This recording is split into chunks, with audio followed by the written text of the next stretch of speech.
কবর বলতে বুঝায় মানুষ আমরা মনে করি আশেপাশে, বাড়ির আশেপাশে 3.5 হাত গর্ত করে যেখানে লাশ রাখা হয় সেখানে মনে করি কবর। নারে বাজান না, কবর বলতে বুঝায় মানুষের মৃত্যুর পর থেকে শুরু করে কিয়ামত পর্যন্ত জগৎটাকে বলা হয় কবরের জগৎ। সুতরাং বাবারা আমার, আমরা যারা আগুনে পুড়ে মারা যায়, যারা পানিতে ডুবে মারা যায়, যারা হাঙ্গর কুমিরে খেয়ে ফেলে, তাদের কবর কোথায়? ইয়া দ্বারা মুসলমান শুনে নেন, আমার আল্লাহ তোমাকে বানাইতে সময় লাগবে না, হুকুম দিলে হয়ে যাবা। সুতরাং মৃত্যুর পর থেকে শুরু করে কিয়ামত পর্যন্ত জগৎটাকে বলা হয় কবর।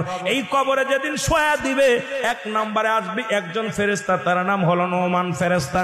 মুসলমান শুনে নেন, আমরা জানি কবরে শোয়ানো পর মুনকার নেকির আসবে। এই ভাইরা আমার, মুনকার নেকির আসার আগে নোমান ফেরেশতা আসবে, কবরে ঢুকে যাবে। সব মুসলমান ডাকতে বলবে, ভাই ওঠো, তোমার ভিতরে রূহটা দেয়া হলো। আজরাইল আলাইহিস সালাম রূহটা বাইর করেছে, আমার আল্লাহ তোমাকে জানটা দিয়েছে।